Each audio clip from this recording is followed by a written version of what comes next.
Bismillahirrahmanirrahim. Assalamualaikum warahmatullahi wabarakatuh. Alhamdulillah, berjumpa kembali dengan Ustadz Pinggiran. Pada kali ini adalah tanggapan netizen, nggih. Jadi ini video saya buatkan, Al-Fakir buatkan untuk menanggapi netizen yang kurang paham terkait video tentang dakwah Gus Ikdam itu rahmatan lil alamin. Saya kira ini karena ketidakpahaman saja, tidak perlu ditanggapi dengan emosi, tapi kita harus legowo, santai di dalam memahaminya. Karena Islam itu memang agama yang adem. Perhatikan dengan baik. Jadi netizen itu ada yang berkomentar begini, seharusnya sampean juga menerangkan apa itu rahmatan lil alamin kepada Rasulullah, sehingga tidak perlu Rasulullah dan para pengikutnya perang saudara dengan orang-orang Quraisy. Saya kira ini adalah sebuah komentar yang awalnya mesti ada ilmu-ilmu yang kurang dipahami atau sejarah yang tidak sesuai dengan agama Islam. Kemudian bagi yang berkomentar seperti ini, saya kira dia sudah belajar sedikit banyak terkait bagaimana Rasulullah itu. Kemungkinan besar netizen tersebut mengkaji tentang peperangannya Rasulullah, bagaimana Rasulullah mempertahankan diri, itu dipelajari, namun pelajarannya mungkin salah atau bukunya yang kurang tepat. Maka dari itu mari kita tanggapi dengan baik. Maka saya menjawab di komentar itu, Islam berperang hanyalah untuk berlindung, bukan untuk membinasakan, dulur. Terbukti dengan surat Al-Kafirun. Jadi surat Al-Kafirun itu sababun nuzulnya adalah ketika Rasulullah ditawari perempuan, ditawari jabatan, ditawari apapun masalah dunia yang ditolak oleh Rasul. Jadi ketika kaum Quraisy itu sudah kewalahan ketika mengintimidasi Rasulullah dengan sahabat sudah tidak mempan, ketika menyiksa para sahabat tidak mempan, malah yang masuk Islam semakin banyak, kemudian kaum Quraisy ini bingung, sehingga mempunyai ide bagaimana kalau menawari Rasulullah dengan jabatan, perempuan, atau apapun itu masalah duniawi. Datanglah utusan dari Quraisy itu ke Rasulullah. Kemudian yang datang itu menawari, "Hai Muhammad, sebenarnya yang kamu inginkan itu apa? Kalau kamu ingin perempuan, akan kami sediakan. Kalau engkau ingin jabatan, maka engkau akan kami jadikan pemimpin. Kalau engkau memang mempunyai agama baru, maka gantian. Satu hari ini kamu menyembah agama saya, besoknya saya menyembah agama kamu, agar kaum Quraisy tidak terpecah belah." Itu alasannya. Utusan dari kaum Quraisy berbicara seperti itu, kurang lebihnya begitu ya. Namun Rasulullah menjawabnya itu dengan wahyu. La yantiku anil hawa illa wahyu yuha. Jadi Rasulullah itu berbicara agama, menjawabnya itu tentunya dengan wahyu Allah. Ketika masalah agama pasti dari Allah Subhanahu wa ta'ala. Turunlah ayat itu, La a'budu ma ta'budun wa la antum abiduna ma a'bud. Jadi saya tidak akan menyembah agama kamu, kemudian kamu jangan menyembah agama saya. Lakum dinukum waliyadin. Jadi agamamu, ikutilah agamamu, dan bagiku Islam itu adalah agamaku dan saya mengikuti sesuai agama Islam. Jadi jawabannya Rasulullah seperti itu, menolak semua tawaran perempuan, jabatan, dan semuanya ditolak oleh Rasulullah. Dengan penolakan itu semakin menjadi-jadi, semakin mengintimidasi, bahkan menyiksa, begitu. Nah, maka peperangan itu terjadi beberapa alasan.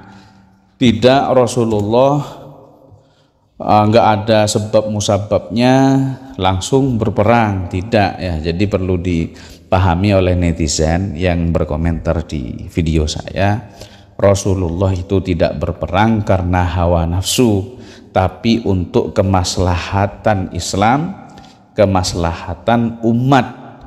Ya, nanti akan kami jelaskan beberapa alasan Rasulullah versi tafsir Ibnu Katsir misalkan atau Al-Qurtubi. Ya. Oke. Mohon didengarkan secara seksama. Pertama, bagaimana sih dakwahnya Rasulullah itu?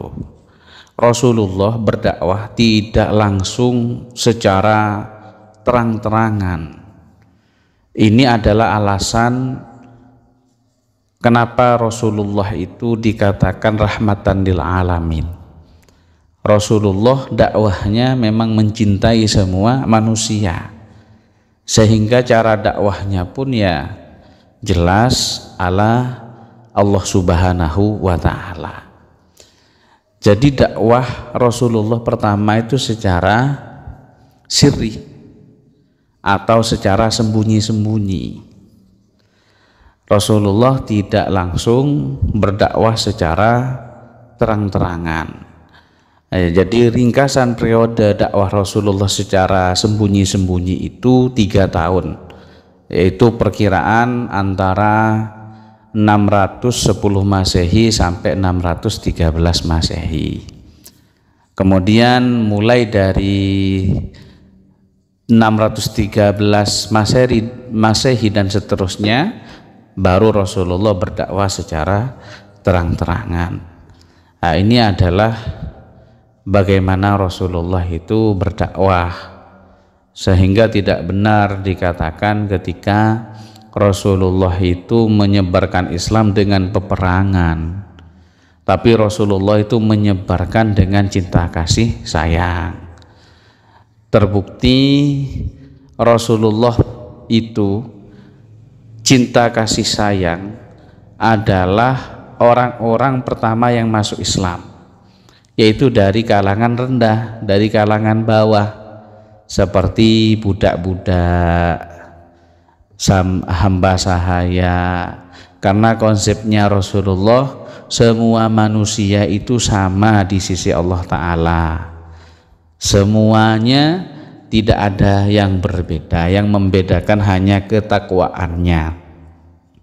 Bukan berarti karena dia anaknya pembesar Quraisy berarti dia orang yang mulia, tidak.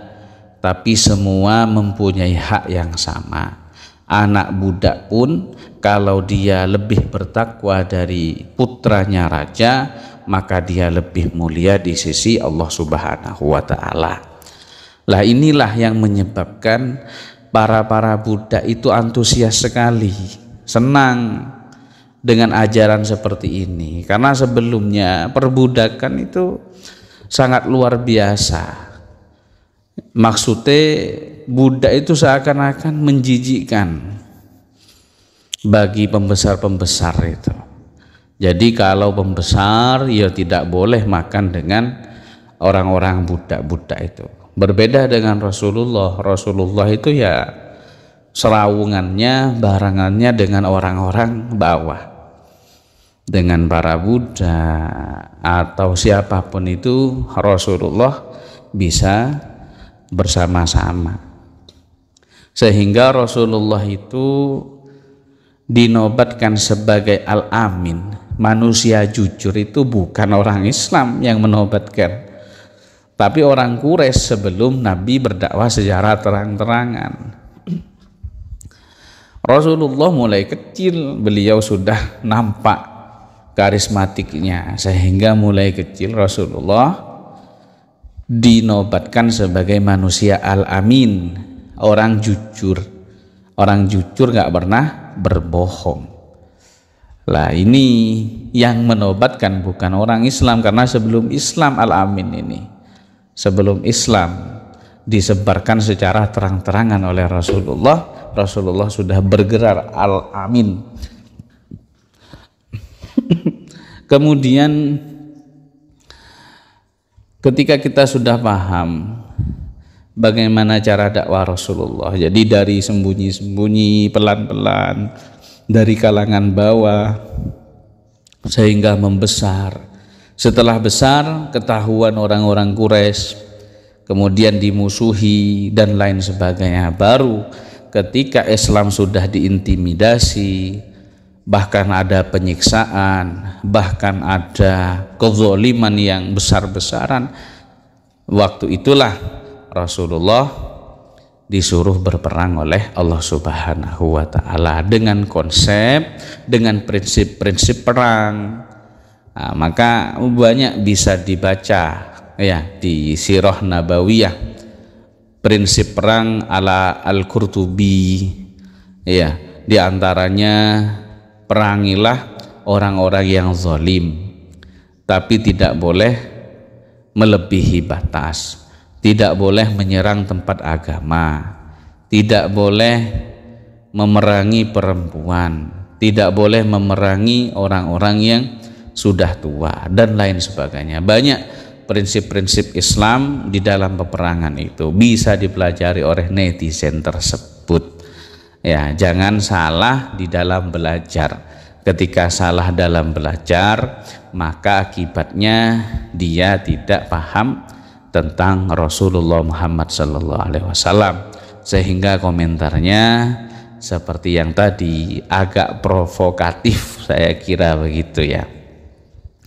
Kemudian di situ saya sudah menjawab sebisa saya sebenarnya dengan pelan-pelan. Ya, intinya jawaban saya itu, pelajarilah Islam itu dengan baik. Ketika Anda mendengarkan Islam itu adalah agama peperangan, maka pelajarilah secara baik apa yang menyebabkan peperangan itu. Alasannya apa? Bagaimana ceritanya? Biografinya, historisnya, storynya itu bagaimana begitu ceritanya sehingga peperangan itu terjadi. Karena tidak ada asap kalau tidak ada api, kan begitu. Mestinya ada masalah. Andaikan Rasulullah dan umatnya pada waktu itu diterima dengan baik oleh kaum Quraisy, oleh kaum-kaum non-muslim, maka tidak akan ada peperangan itu. Karena Rasulullah sendiri diutus liutammima makarimal akhlak, yaitu untuk menyempurnakan akhlak-akhlak yang belum sempurna sebelumnya. Yang mana kita sudah paham sejarah di Arab itu saling meruntuhkan, berperang setiap hari. Ya, dari kaum A memerangi kaum B, kaum B memerangi kaum C dan lain sebagainya. Rasulullah datang untuk menghapus peperangan tersebut. Rasulullah datang untuk menghapus perbudakan. Rasulullah datang untuk memuliakan para perempuan yang mana pada waktu itu sangat dirugikan. Emansipasi perempuan waktu itu tidak ada. Perempuan itu selalu dilecehkan, selalu direndahkan. Bahkan ada salah satu daripada sahabat atau di zaman jahiliyah, ketika punya anak perempuan itu ia tidak dihargai sama sekali. Begitu. Saya kira ini penjelasan singkat saja ya. Mudah-mudahan ini bisa dipahami dan kita lebih bijaksana. Insya Allah untuk komentarnya akan saya tampilkan di video ini biar bisa dibaca oleh semua. Akhiran, al-afwu minkum, saya minta maaf jika ada salah. Assalamualaikum warahmatullahi wabarakatuh.